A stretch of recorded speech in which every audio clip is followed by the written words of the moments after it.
जिन्हें दलित दूल्हों के घोड़ी पे चढ़ने से दिक्कत होती है, जिन्हें दलित के मूछ रखने पे दिक्कत होती है, जिन्हें दलित बढ़िया कपड़े पहन के निकल जाए तो दिक्कत होती है। तो दलितों ने पाप है ये क्या देश में?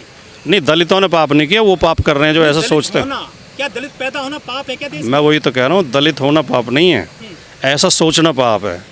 जो ये सोचते हैं कि दलित कोई अधिकार नहीं है। अभी आगरा से एक खबर आ रही है कि वहाँ दलित समुदाय के दूल्हे को घोड़ी से उतार दिया, उसकी पिटाई कर दी। ये कितनी अपमानजनक बातें हैं। और आज की 21वीं सदी के समय में, आज के दौर में, आधुनिक युग में कानून के राज में भी ऐसी घटनाएं होती हैं, तो ये हम सबके लिए शर्म की बात है। इसके लिए हमें सामाजिक जागरूकता भी पैदा करनी चाहिए। ये जो हमारे देश में एक जो खराब सामाजिक व्यवस्था बनाई गई है, जो सामंतवादी व्यवस्था है, जो जातिवादी व्यवस्था है, जिसमें सीढ़ियां बना दी गई हैं कि कोई आदमी इस सीढ़ी पर है, फिर दूसरा इस सीढ़ी पर है, फिर इस सीढ़ी पर है, फिर इस सीढ़ी पर है, और हम बदलने को तैयार नहीं है, हम अपना मन परिवर्तन करने को तैयार नहीं है।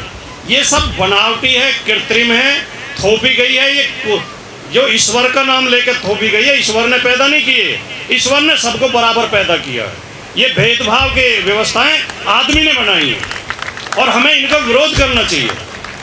और जब हम इस घमंड में रहते हैं, हर आदमी इस घमंड में रहता है कि मैं इस जाति से ऊंचा हूं, ये बहुत मूर्खतापूर्ण सोच है। इसे इस सोच को छोड़ दो। ना कोई जाति ऊंची होती है, ना कोई जाति नीची होती है, कोई ना जाति बुरी होती है ना अच्छी होती है, ना धर्म के आधार पर किसी को अच्छा बुरा कह सकते हैं। अच्छे बुरे होते हैं तो आदमी होते हैं। जो अच्छा आदमी है वो किसी भी जाति और किसी भी धर्म को मानने वाला हो, उसका सम्मान करना चाहिए। और जो बुरा आदमी है, चाहे वो मेरी अपनी जाति का हो, उसका बहिष्कार करना चाहिए, उसको कभी सम्मान नहीं देना चाहिए। असल में भारत देश जो है सामंती समाज रहा है। इस देश में दुर्भाग्य है ये हमारा कि ऊंच नीच की भावना लोगों के दिमाग में रहती है, जातिवाद की भावना रहती है, जातियों को छोटी बड़ी समझते हैं। और ज़्यादा चिंता की बात यह है कि हमारे तथाकथित धर्म ग्रंथ उनका समर्थन करते हैं, इस ऊंच नीच का। तो इस वजह से कुछ लोगों के दिमाग में, अब बहुत लोगों के दिमाग खुले हैं, बहुत लोग इस बात को समझने लगे हैं कि ऊंच नीच खराब है और सब भाई हैं। लेकिन अभी भी कुछ लोग ऐसे बचे हैं जिन्हें दलित दूल्हों के घोड़ी पे चढ़ने से दिक्कत होती है, जिन्हें दलित के मूछ रखने पे दिक्कत होती है, जिन्हें दलित बढ़िया कपड़े पहन के निकल जाए तो दिक्कत होती है। तो दलितों ने पाप है क्या ये देश में? नहीं, दलितों ने पाप नहीं किया, वो पाप कर रहे हैं जो ऐसा सोचते हैं। क्या दलित पैदा होना पाप है क्या देश में? मैं वही तो कह रहा हूँ, दलित होना पाप नहीं है, ऐसा सोचना पाप है। जो ये सोचते हैं कि दलित कोई अधिकार नहीं है, लेकिन ये सोच आती कहाँ से है? क्या दलित शादी भी ना करे? आगरा में जो है घुड़चढ़ी नहीं होने दी, मारा पीटा दूल्हे को। ये कौन से देश में हम जी रहे हैं? ये बहुत शर्मनाक घटनाएं हैं और ये आज के युग में तो और ज़्यादा चिंताजनक हैं। समाज को इसमें जागरूकता पैदा करनी चाहिए और समाज के सभी तबकों को ऐसी घटनाओं में पीड़ितों के साथ खड़ा होना चाहिए। जैसे कि एक उदाहरण आगरा में यादव समाज के लोगों ने दिया। एक यादव ने किसी दलित दूल्हे के साथ बदतमीजी की, लड़की के साथ, तो पूरे यादव समाज ने पंचायत करके उसका बहिष्कार किया और उन्होंने कहा कि हम शादी करवाएंगे उस बेटी की और धूमधाम से शादी करवाएंगे। तो ऐसे उदाहरण सभी समाजों को देने चाहिए। नहीं, मीडिया में तो बाकी घटनाएं भी आई हैं, मीडिया में तो ये भी आई है, इस पे तो मीडिया में तो कासगंज की घटना भी आई थी। गांव के यादव कहाँ चले गए उस टाइम? नहीं, देखिए सुनिए, उस समय अब हर आदमी मौजूद तो होगा नहीं वहाँ, घटना तो अपराधियों ने की। लेकिन उसके बाद समाज ने पंचायत करके अगर उनका बहिष्कार किया तो इसकी प्रशंसा हमें करनी चाहिए। नहीं, क्या इन्होंने बाबा साहब को नहीं पढ़ा? ये बाबा साहब को देखिए, कोई किसी भी समाज से हो, मेरे समाज के लोग भी इस तरह की घटनाएं करते हैं, गुजर भी कई जगह घटनाएं की हैं और उनका विरोध होना चाहिए। वो गलत है, उसका समर्थन नहीं होना चाहिए। मैंने हमेशा विरोध किया। मैंने हमारे क्षेत्र में भी घटना हुई थी बहुत पहले, जब आप पत्रकारिता में भी नहीं हो गए, चिठेरा के मंदिर पे जल चढ़ाने से रोका गया था। हम उनके समर्थन में खड़े हुए थे, उस समय देहात मोर्चा चलाते थे। तो मैं यही कहना चाहूँगा कि ये एक सड़ी हुई सोच है, ख़राब सोच है। बढ़ते जा रहे मामले हर साल ऐसे बढ़ इसलिए रहे हैं कि जहाँ जहाँ बीजेपी की सरकार है वहाँ बढ़ रहे हैं। बीजेपी सामंतवादियों को संरक्षण देती है। दलित उत्पीड़न की सबसे ज़्यादा घटनाएं अब उत्तर प्रदेश में हो रही हैं, सबसे ज़्यादा घटनाएं। इसी सप्ताह में 10 घटनाएं हुई हैं। मध्य प्रदेश में बीजेपी की सरकार है। जब सरकार में बैठे लोग, जब देश का उत्तर प्रदेश का मुख्यमंत्री ये कहता हो मीडिया के सामने कि मुझे अपनी जाति के ऊपर गर्व है, मेरी जाति में भगवानों ने जन्म लिए हैं, तो ये जातिवादी मानसिकता इन घटनाओं के लिए जिम्मेदार है।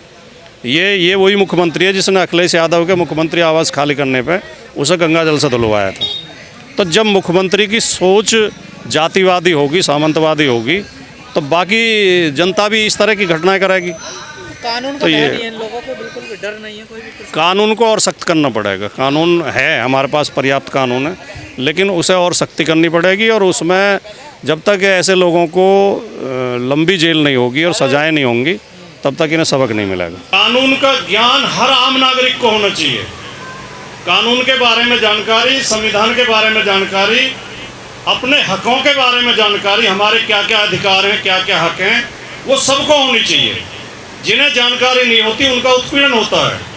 आमतौर पे हमने देखा है कि पुलिस का सिपाही बेलेबल वारंट लेकर आएगा या समन भी लेकर आएगा।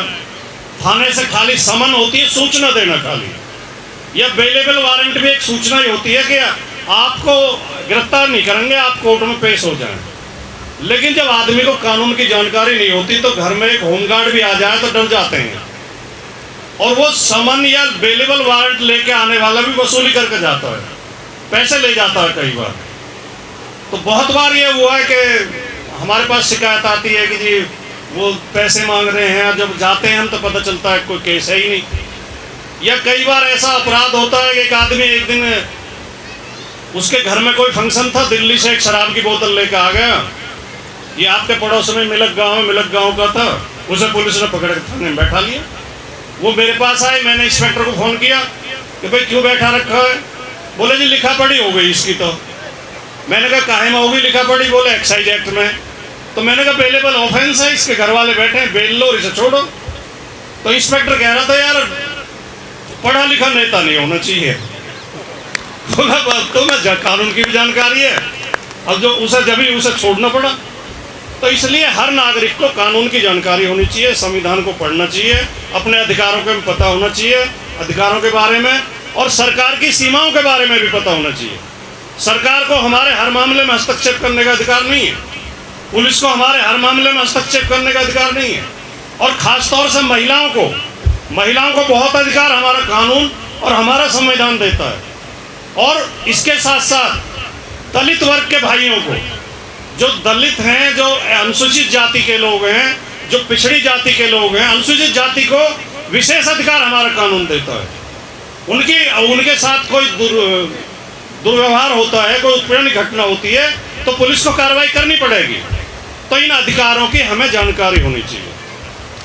तो इन्हीं शब्दों के साथ और इन्हीं भावनाओं के साथ कि जितना हम कानून को जानेंगे, जितना हम संविधान को जानेंगे, और जितना हमारे बीच में सूरज शाह और भाई महमूद कराचा जैसे जागरूक लोग होंगे जो हमें कानून की जानकारी भी देंगे और कानून की मदद भी देंगे, उतने हम सक्षम होंगे, उतने हम आगे बढ़ेंगे और उतने हम अपने अधिकार प्राप्त करेंगे।